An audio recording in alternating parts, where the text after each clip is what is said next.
The following is a production of DallasCowboys.com and the Dallas Cowboys Football Club. How about them Cowboys? Yeah! Go Cowboys!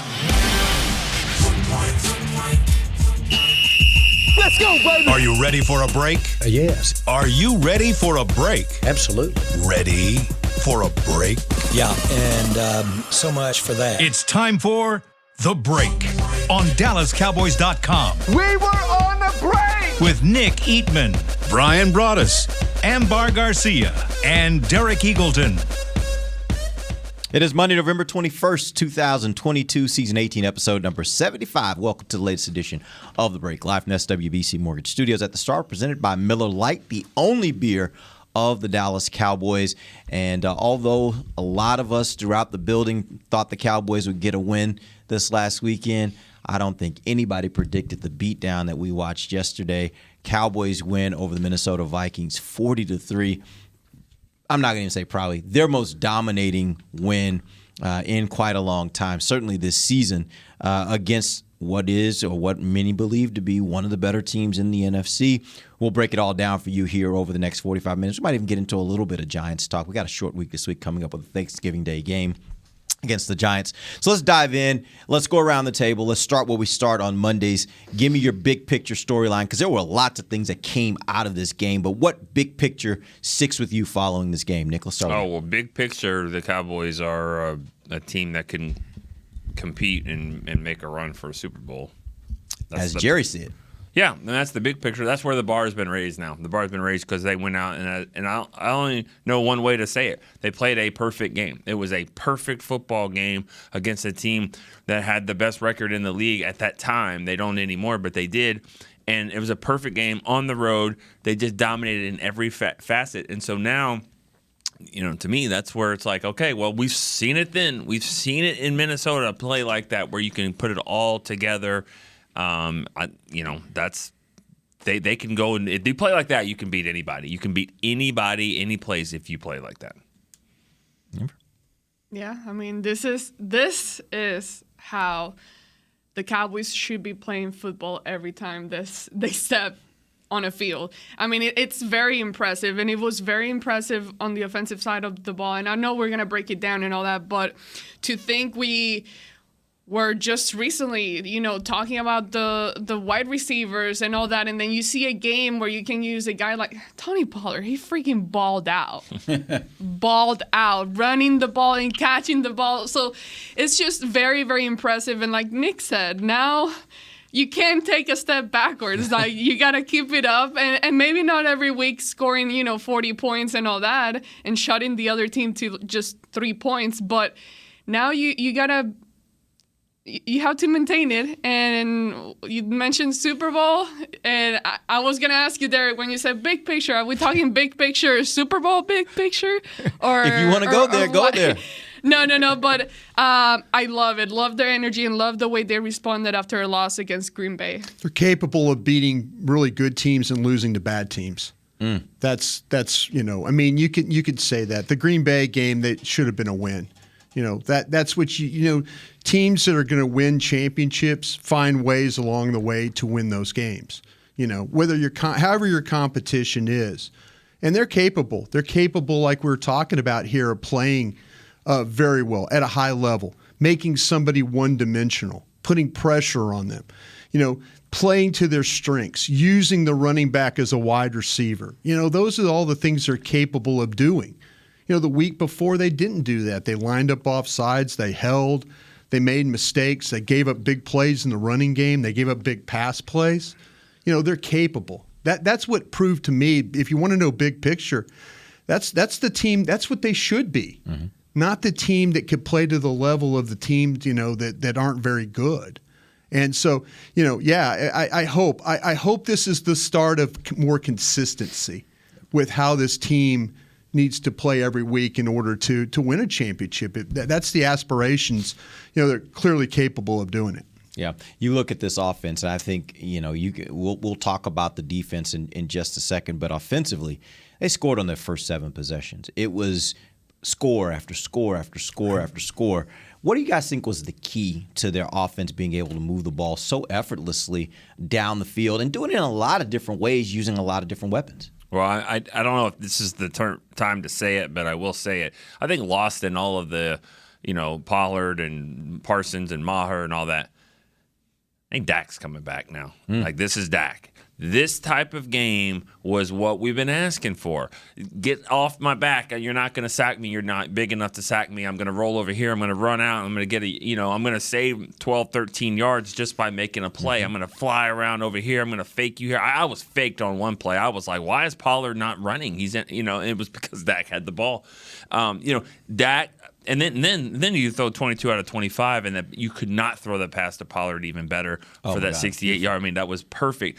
But he was back to him. I mean, he ran the ball. 3 for 16 yards. That doesn't really do it justice, I don't think, of what he was doing running the ball. So you throw it like that and run it. I think Dak, and it all starts with Dak, but I think Dak was kind of back to vintage him again. Yeah, another thing that helped Dak, I think, was that offensive line. They've done a really good job. They've proven that they can run block when they absolutely have to. And Minnesota, Minnesota's got 2 legitimate pass rushers, and they were able to hold up on the edges. That wasn't a problem. They had a couple of times on some big plays, some throws they made. Zeke stepped up on one on a blitz pickup that went for a big play. Pollard got run over, but he stepped up and made a big blitz pickup. This offensive line is starting to kind of figure some things out. And, all year long, it's we got some questions at center, questions at left guard, maybe some questions at right tackle. As a group, they're playing really, really well right now. And last night was a really good example of when they can get things going in the running game. And then it helps so much as the passing game, too. I'll tell you another thing that was big in this football game. And the reason why we talked about going to get Odell Beckham was to go get a guy that can snatch the football and make plays. You had receivers snatching the football yesterday in that game. That's the difference. When the slants are run, ball high, Gallup goes up, gets it inside, tough catch and all that. You had guys going to get the football yesterday. Yeah. And that's going to make a big difference going forward. You want to keep pressure on opponents, find ways to make tough catches in traffic. And when you have to extend or you get coverage and maybe the ball's a little off, go get it. They did that yesterday. Offensive line, wide receivers making plays on the outside, I thought was really big in that game. Yeah, I have to go back and watch the game. There are a lot of things that I feel I missed because by the time I was making a graphic and being done, I look up, they're already making another play, so I could hardly keep up with what was going on. Yeah. They were playing so well. But to me, credit to Kellen Moore and what he did. I thought they just played so much smarter. They played to their strength. I thought the combination between the passing game, like Dak I don't think he would have played such a good game had it not been for the running game and how it was working as well.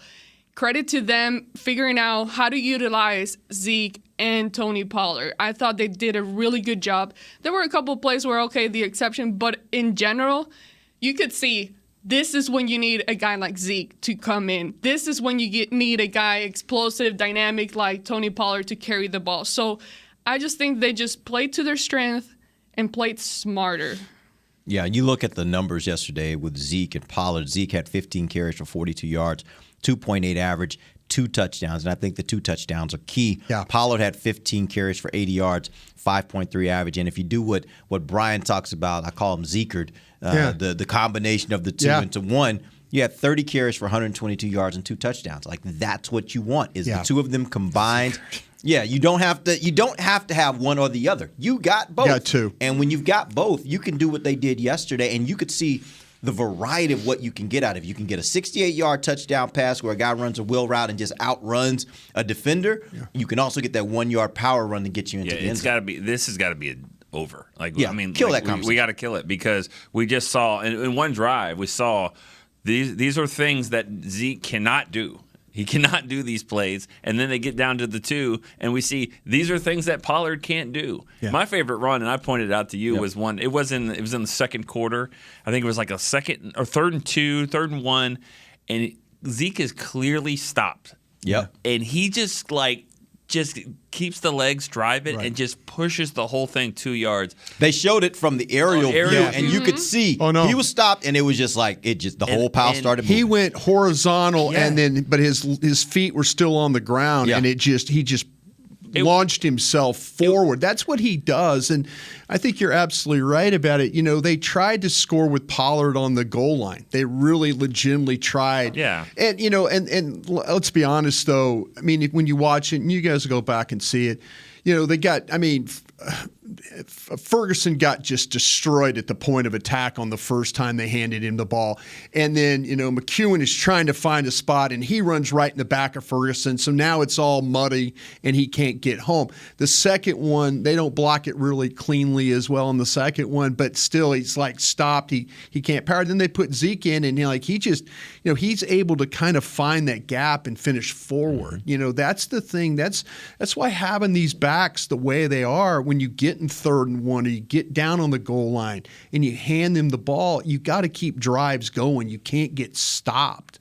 And you're right, Nick. There's things that Zeke can no longer do. They can't do the stuff where all of a sudden they check and they run the wheel, because they realize that they've got a matchup against a linebacker. Dak is looking at it, he's like, okay, I got my guy, and they got the safety comer. And great job by Schultz running a route to get to get Smith out of the way.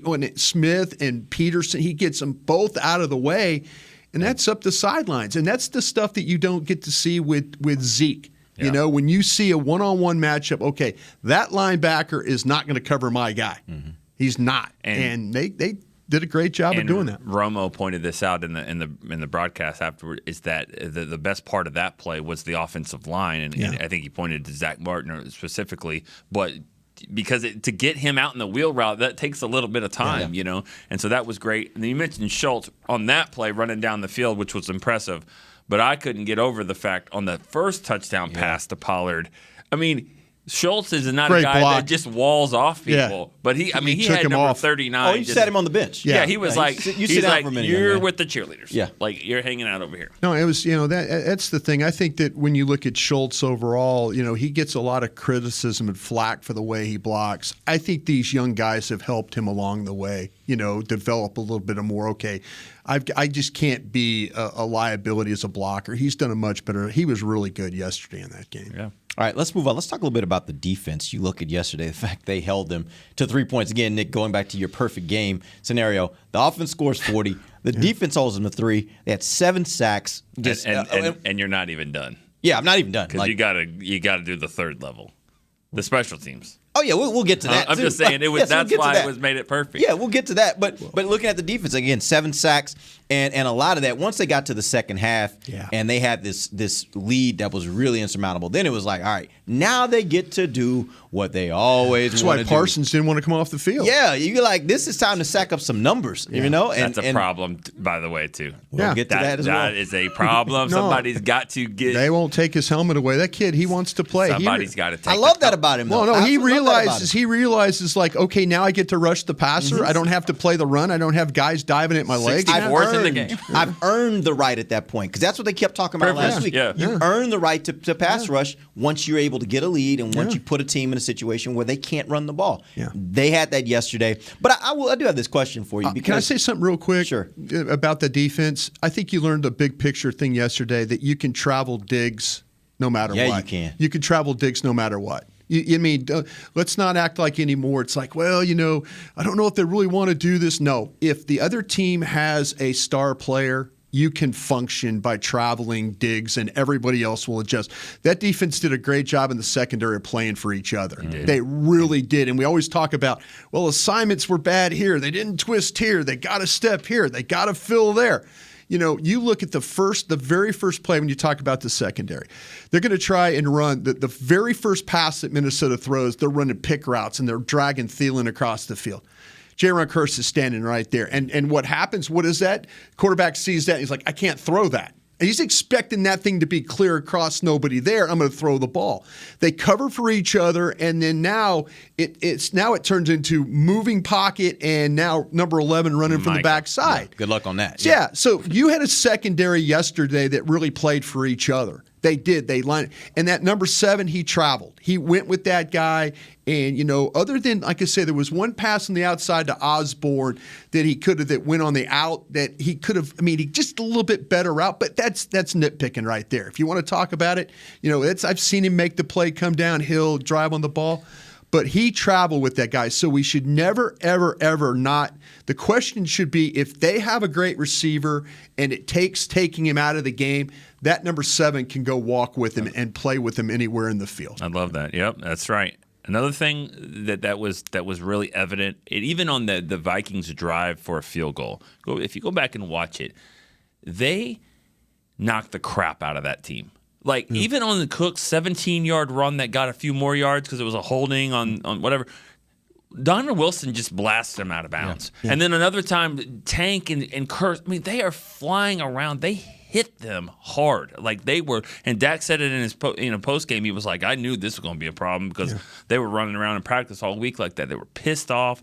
He said it. I asked Stephen Jones before the game. Yeah. I said something about I've never been in the jungle, but I would imagine a pissed off lion's got to be worse than anything. I mean, and that's what it felt like. The whole team was that way. They hit hard on the Vikings. Yeah, you look at those numbers. I mean, it just was amazing what they were able to do against an offense that many thought was one of the better offenses in the league, if not the best offense in the league, right up there with them. You could feel as the game wore on the anxiety of Kirk Cousins. You could feel it. It was the throw and duck and move, throw. He knew that he was compromised.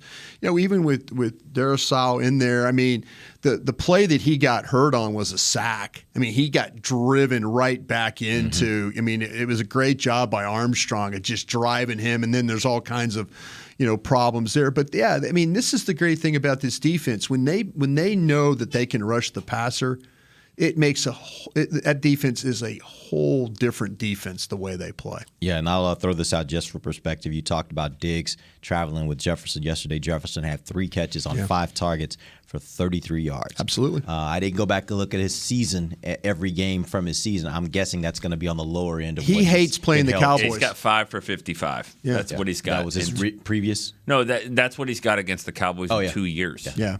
He hates. I mean, there's something about this football. Diggs got some. Diggs, and that's what I'm saying. Yeah. We should never, ever say that. Like, listen, if you're going into a game and the other team has a star player, that should never be something that Dan Quinn doesn't automatically think about. And you know what? And it's more than just that. Star players. There's not many. I mean, they've already faced, I think, the best receiving tandem in the league, like in week 2 when it was Chase and then Higgins and Boyd and all that. So it's going to be really hard pressed to find a better receiver that you're going to face with a complementary 2 that Minnesota has.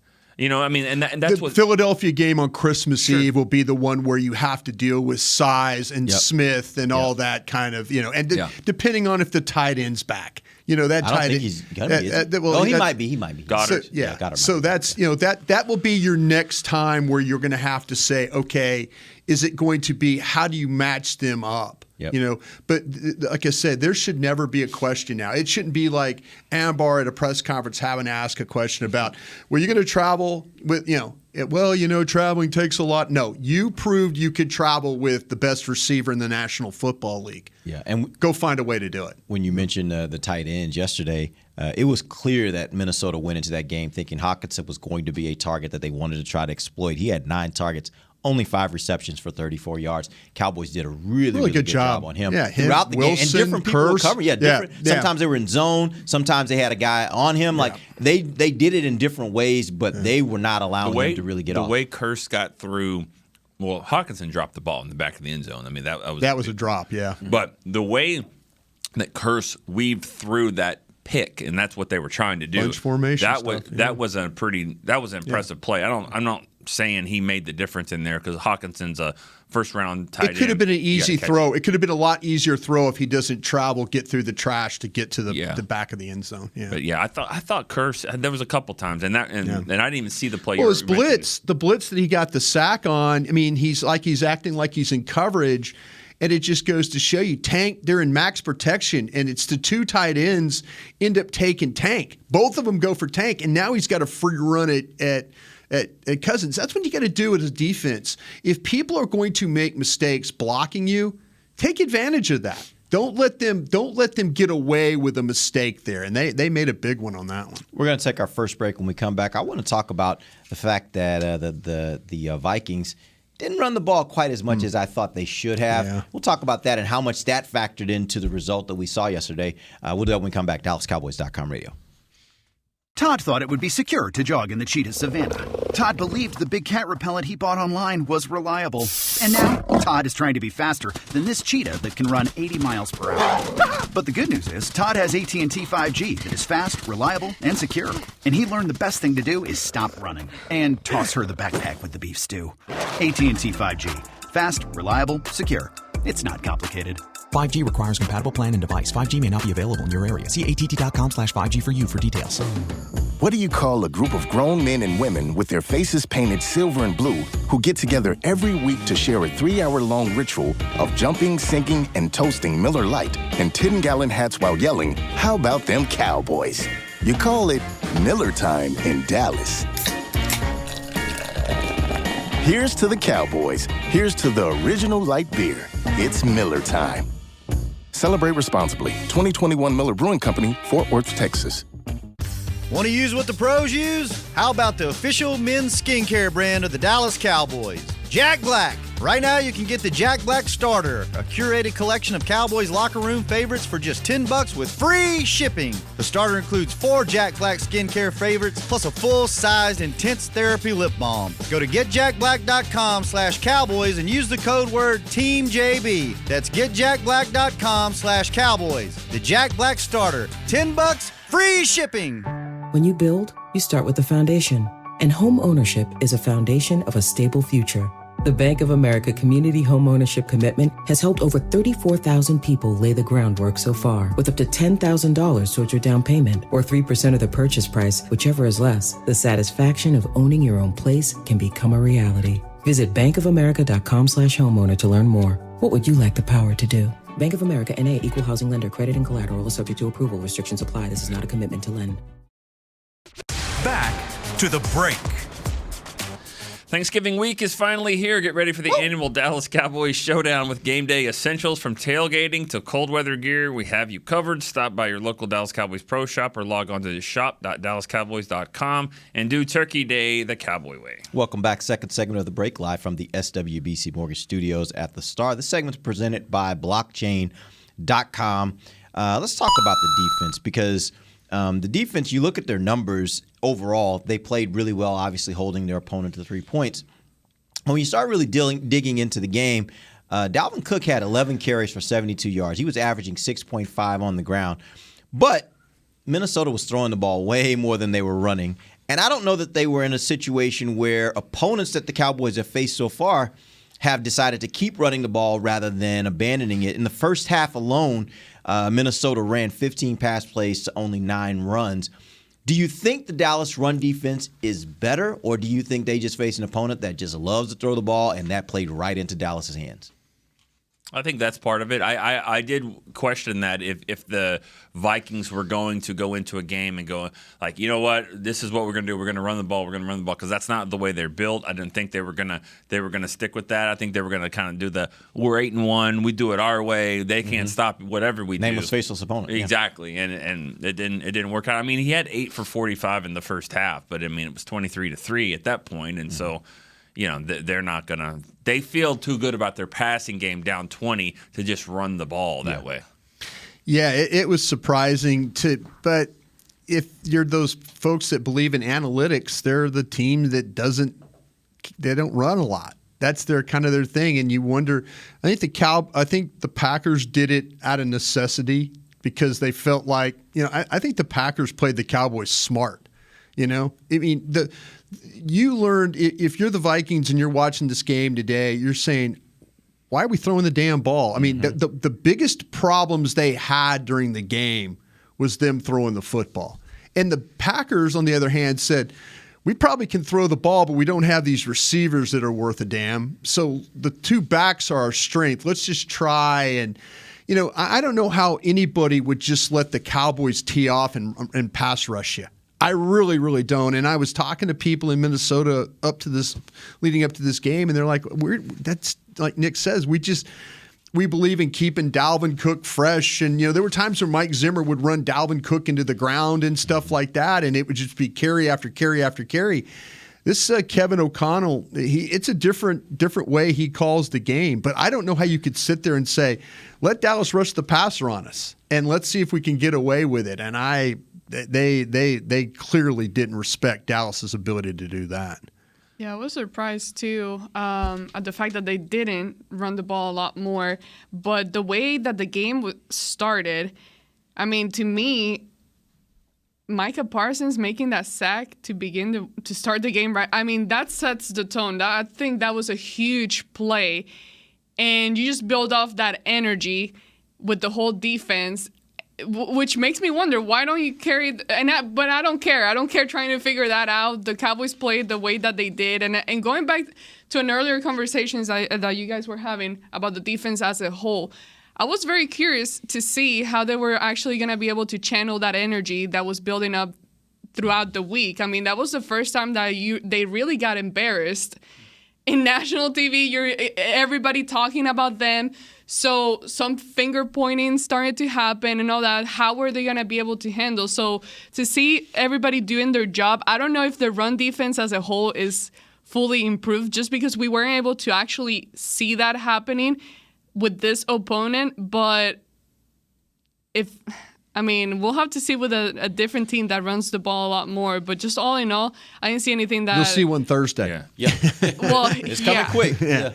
And the Giants, everybody now, the Giants lost. So We'll see with what kind of energy they come to AT&T Stadium and how they play as well. I mean, I think that you go back to that, the first drive of the game for the Vikings, not the one that they got the fumble, but the second time they came out and they're down 3-0. That right there just goes to show what they don't do. They don't play this way. They come out throwing on first down, and there's a pass interference on Joseph, and then they run for 2. And then they pass for a first down. So on first down, then they run for 17 yards. Yeah. And so they're rolling here. So what do they do on the next time? They pass, and they get a first down. Then Cook goes for 8 to the 6. Mm-hmm. They're running the ball with Cook. They got 2nd and 2 from the 6. Pass to Hockenson, kick a field goal. Yep. That right there, I mean, that's like they're not watching tape. They're not watching what Aaron Rodgers did. Yeah, it's not just Aaron Rodgers. It's been a bunch of teams that have done it.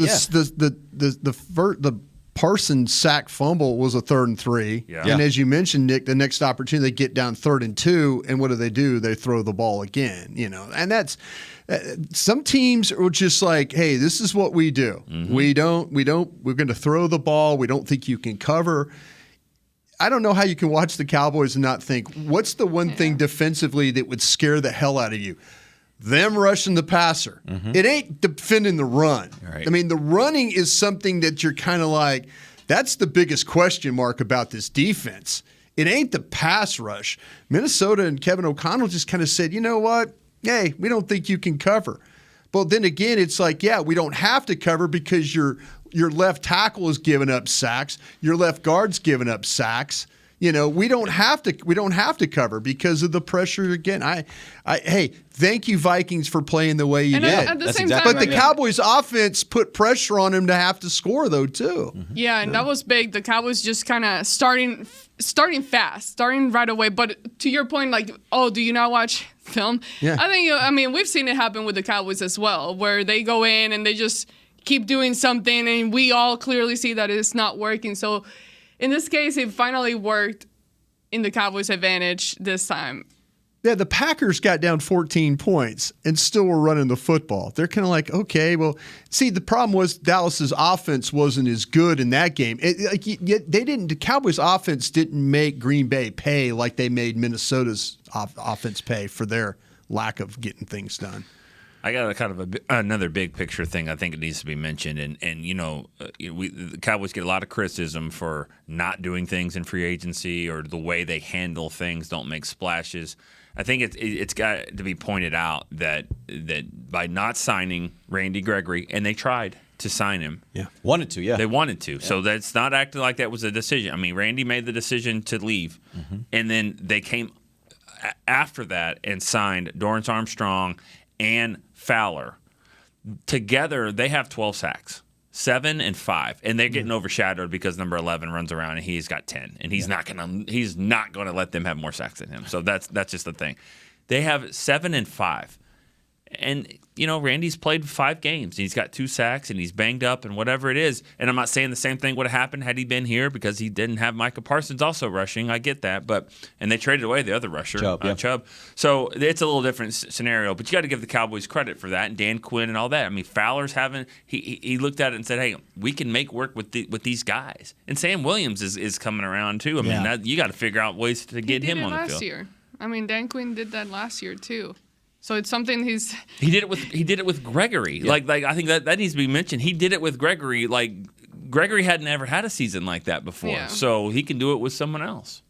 But and even with that, what did he have 5 sacks last year? I think he had 6. I think he had his career high of 6, But I mean, Dorrance Armstrong, and that's what a credit to them stopping the run because that's not his thing. He's not gonna stop the run, and he's gonna rush the passer and do his thing when they get to that point. Fowler too. They got a lot of guys that they like to rush the passer, but they've stopped the run first. As we said, they ate their vegetables.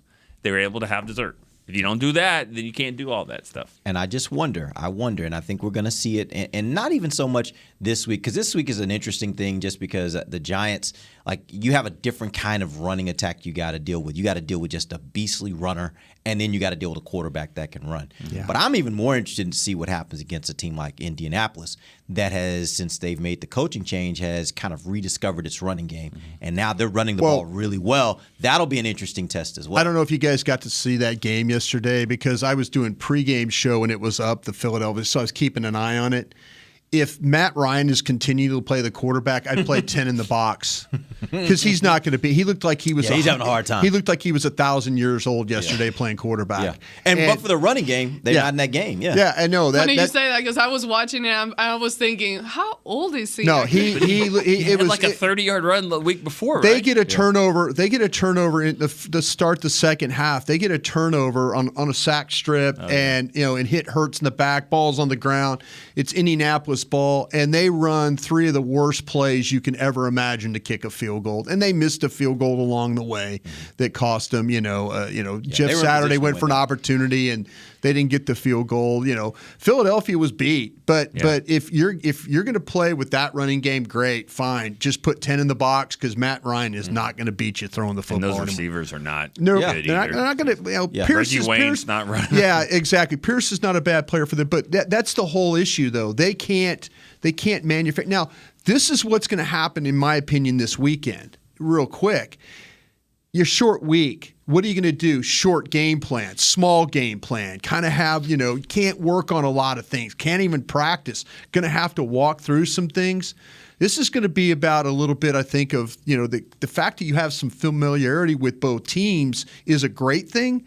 But the fact, I think, that you can't practice a lot and do a lot of crazy-ass things that we generally see during the week, I think this is going to be about both teams trying to kind of run the football and the waggles, the boots, and things like that to kind of keep the game plan tight and small. So, yeah, you got to be ready for them to run the football in this game. They're going to look at your team and say, well, this is the only chance we have because if we make Daniel Jones have to deal with your pass rush again like he did the last time we played, we're going to lose this football game. Yep. We're going to take our final break. When we come back, we got to talk about a guy that I think deserves some credit for yesterday, the kicker. He is doing a phenomenal job. We'll talk about some of the numbers of what he's putting up this season, just mind-boggling stuff. We'll do it when we come right back. DallasCowboys.com radio. The season is finally here. For months, we've been gearing up to win. Now it's time for the team that performs on any field, United Ag and Turf. With John Deere Zero Turns for mowing, compact tractors for loading, mini excavators for digging, Gator utility vehicles for hauling, implements for grading, hay tools for baling. United Ag and Turf, for winning. The official Ag and Turf equipment supplier of the Dallas Cowboys. Visit UnitedAgAndTurf.com for more. Todd thought it would be secure to jog in the cheetah savanna. Todd believed the big cat repellent he bought online was reliable. And now, Todd is trying to be faster than this cheetah that can run 80 miles per hour. But the good news is, Todd has AT&T 5G that is fast, reliable, and secure. And he learned the best thing to do is stop running and toss her the backpack with the beef stew. AT&T 5G. Fast, reliable, secure. It's not complicated. 5G requires compatible plan and device. 5G may not be available in your area. See att.com/5G for you for details. This sweet! Did you get to work on time? Yeah, but I just realized it's Sunday. Little Sweet says head on home. Dr. Pepper's on its way. So sweet, unique. Baby, there's nothing better. I bet you've probably done something that deserves a Dr. Pepper. Did you invest your nest egg in an NFT? Yeah, and I don't even know what that is. It's a non-fungible token. Everyone's done something that deserves a Dr. Pepper. When you build, you start with the foundation. And home ownership is a foundation of a stable future. The Bank of America Community Homeownership Commitment has helped over 34,000 people lay the groundwork so far, with up to $10,000 towards your down payment or 3% of the purchase price, whichever is less. The satisfaction of owning your own place can become a reality. Visit bankofamerica.com/homeowner to learn more. What would you like the power to do? Bank of America NA, Equal Housing Lender. Credit and collateral is subject to approval. Restrictions apply. This is not a commitment to lend. Back to the break. Live music fans, head to the Star in Frisco on Tuesday, November 29th for a brand new monthly concert series. It's Sounds of the Star featuring country rock band Western Rewind. The concert kicks off 7 p.m., free and open to the public. For more information, visit thestarinfrisco.com. Welcome back. Final segment of the break, live from the SWBC Mortgage Studios at the Star. We're presented by Miller Lite, the only beer of the Dallas Cowboys. And it's almost a shame, other than the fact that it was such a great game and so many guys played well, that we're into the third segment and haven't mentioned the name of Brett Maher. He had, I think, a really monstrous game when you just think about what his role is on the team. Obviously, the kicker's still the kicker. Yeah, should have gone for that 53-yard field goal in Green Bay. Yeah, right. I'm just kidding. No, that kick was probably not going to be made. but you start thinking about what he's done. He's done some things this year that are abnormal for a kicker. Sure. And certainly when you look at he's 19 of 21. He's only missed 2 field goals. Both of them were 50-plus. 59. 59. Both of them were 59. Both were 59. That needs to be mentioned, not just 50. 51, but what we also found out yesterday is that doesn't mean he can't make it because he made 60 twice. And I think we have to talk about the second why one he was had better. to take. It really was. That might have been a 65-yard kick. Was better. Honestly. Yeah. I don't know what the league is saying or whatever. If that was a closer game, that would have been probably something that the pool reporter talks about. But that's embarrassing for what the NFL did. Yeah. What the No NFL question. did is ridiculous, and somebody should be held accountable for that. You have one job. You're sitting up there. You're watching the game, and in the final 2 minutes, I mean, I think the Vikings players were saying no, incomplete. So it should just be alerting you right then. Let's look at this play. Yep. Is his feet in bounds? Did he catch it? Just look at the play. The Cowboys gave you a timeout. I'm not really sure why they called it. I think the play clock was rolling down. They called the timeout. They give you more time to look at it. And then you go and you freeze the kicker right when he's about to kick it. Yep. If the coach does it, it's one thing. If the league does it, that is inexcusable. Yeah, and another thing about that is, like, you don't have to stop it because you're sure. You have to stop it because there's a question, right? So the people in New York or whoever was reviewing this to make the decision, hey, we're going to check this out, all you needed was a little bit of suspicion to think, hey, this might be one that we need to review. You stop play, right? So the fact that they had all that time to say, yeah, this might be one we want to look at, that's the weird part to me. What happens, and someone on Twitter asked me this too, it's all about perspective. Would you have been mad if he missed the field goal? And if he missed the field goal, then he got a chance to kick another one. And I responded, I bet you if he missed that field goal, they would have walked into the locker room. They wouldn't have done anything. They wouldn't have said, we're not even looking at this, we're going in. Because the kick had already happened. New York. Yeah. I'm talking about, it took 15 seconds for Jim Nantz and Romo to finally say, wait, hold on, man, hold on. Like, this is not going, you know what I mean? If he just missed the kick poorly or missed, I bet you they go into the locker room and say, we're not even looking at it. Did they have anything that showed any of the refs actually waving it off before it actually was kicked? No. No. I didn't see anything on. That's the part that's weird to me. See, the thing about it is, and I don't know how you even challenge it because his hands, when he caught the ball, when you see the final his hands are cupped under the ball. They're cupped. And so they're saying, well, maybe the field, maybe Gene Sterestore's like, well, he might have used the ground. No, his hands were cupped under the ball. Yeah. That's how you know it's a catch. Yeah. That's what you look for when, you're making these decisions. But yeah, to not buzz down quick enough with all that was going on, I mean, that's inexcusable. I mean, if you lost a game because of something like that happened, oh my God, that would be the NFL. Now you're starting to talk about the fixes in. Yeah. You're questioning. Okay, why do we have all this technology? Why is the buzzers not going off? What official was responsible for that? What was the sideline official doing that's responsible for reviews? There's all these questions that you now have, but. Maher, getting back to him, and I'll focus on him. If you want to give front office credit, how many times, and you guys don't have to do it, I'll do it. How many times have we seen the Cowboys and certain players just say, no, Garibay's going to be fine. We love Garibay. We loved him in college. We think he's the next Tucker from, we think he's this, we think he's that. He's better than, the kicker that the Chargers have, Dicker. They're better than him. There's so many times where they would just let this thing roll. And they evaluated. They really did evaluate that Garibay and Haralahu, they weren't good enough. They weren't good enough. And because we've seen plenty of times where they just, no, it's okay. He'll work his way through. This kid that they got, I mean, they're fortunate that it worked out. He wasn't terrible for the Saints. No. He wasn't terrible. But see, people have the memory of him missing extra points. It wasn't the long field goals that were ever questioned. It was like, from 40 to 49. Right. What was happening there? What was happening on the 30? What was that all about? So, I mean, everybody was pretty, let's wait and see. But let's be honest, this whole special teams thing has been money. The whole year. The returner's been money. The punter's been money. The kicker's been money. Mm-hmm. They've done a great job with this crew. They have legitimate weapons with all three of those guys that can switch a game or flip a game your direction. Don't look at me. Y'all do not want to know what's going through my head right now. No, I absolutely want to know what's going through your mind right now. The fact that you said that, I'm like, I definitely want to hear what's going on in your mind right now. Well, I'm just sitting here and things start coming up in my head, different thoughts. And, you talk about that, Brian, just the talent. And I've mentioned it a couple of weeks ago, how something that's impressive to me is this coaching staff being able to make those decisions and me kind of moving past the Jason Garrett mentality of when he was still here. And right. I know that not every decision comes down fully to the coordinator, but I was just thinking, I'm like, I've been pretty good about everything. I trust them in the types of decisions they're making. For example, we talk about the kicker specifically. Right. We knew the issues that were there. They eventually decided to make a move. They did it, and it's shown to be the right move. Right. But taking it even further, you can apply the same thing with Dan Quinn, what he's doing on defense. And I'm thinking, okay, I trust what they're seeing in everything.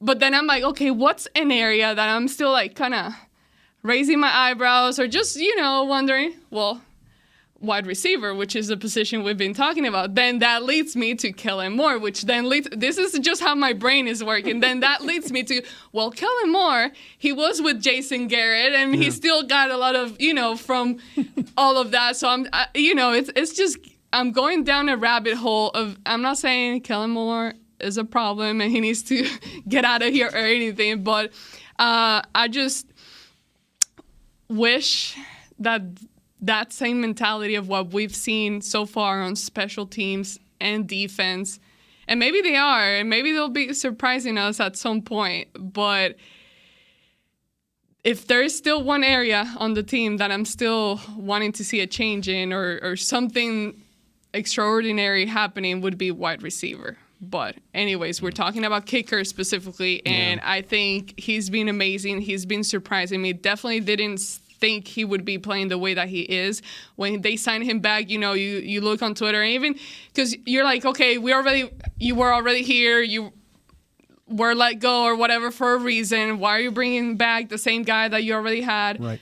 But he's refreshed, and he's been doing an amazing job so far. One thing I will say is, if you want to talk about the offense, they have made one big significant change, in my opinion, that is very in my opinion, not Garrett-like, and that is playing Pollard and Zeke. We saw it for so many years where they were like, hey, Series 3. Ryan, you talked about it. You put him in for Series 3. If things don't go well, you don't see him until the second half. Yeah. They have incorporated him into the offensive game plan now, and we saw it yesterday with Zeke back, where he is a focal point of this offense. And that doesn't mean Zeke doesn't get carries and they don't use Zeke in the ways that you can use him best. Right. But now he is a weapon. Yep. And if you're going to play the Cowboys, you better be prepared for Tony Pollard and all that he can do. And showing that wheel route yesterday just adds one more component where defenses have to be aware of what he's doing. Well said. But he's also running the ball up the middle. None Absolutely. of that works if you don't show that he can be running back and run the ball up the middle. Not all the time, because that's not his forte.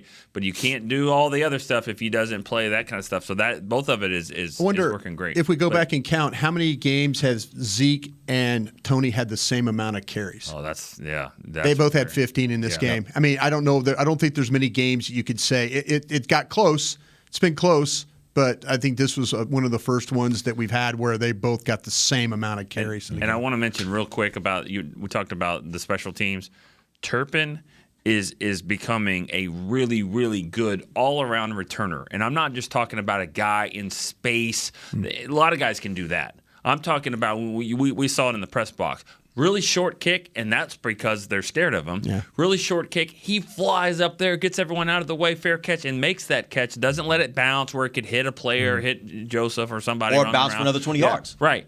Go up there and catch the ball, and he does that. He's the sure-handed guy. Well, he did drop it. He did drop that one. I guess he fumbled. You got it back. Yeah. So I don't really put that on your ledger. I'm okay with what he's done. He's become a really all-around returner that is a weapon that the teams are scared of. To your point, they tried to set him up on that play. The ball that CD caught on the sidelines, the Terrence Williams toe tap looking play.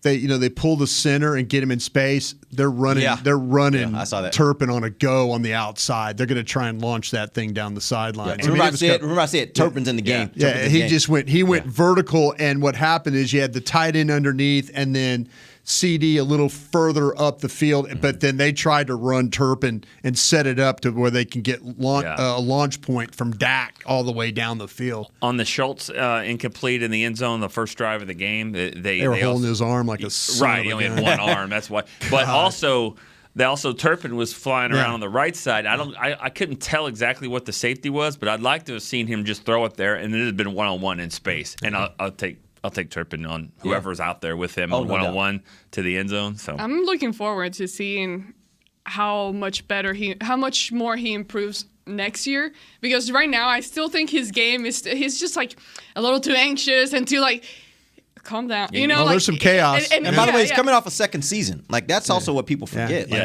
He's played like 20 games in a row. Which is crazy, but it's just he's lacking, and I don't want to necessarily use the level, the maturity word or anything, but just what comes with experience, the calmness that comes with experience, because at the same time, that anxiousness is part of his game and what you like about him and what creates his amount of speed, but he's so good, and he just needs to kind of polish a little more, and then he'll be a freaking amazing special teams player for you. All right, we appreciate you guys joining us. We'll be back tomorrow. We'll start getting into Cowboys versus Giants. I'll have it ready for you. Giants offense and defense tomorrow, since we got a compact week. So we'll hit both, and we'll get you guys some perspective on what you expect to see this Thursday. Till then, for Nick Eatman, Brian Broaddus, and Amber Garcia, I am Derek Eagleton. This has been The Break, live on DallasCowboys.com radio. This has been a production of DallasCowboys.com and the Dallas Cowboys Football Club. How about this, Cowboys? Yeah!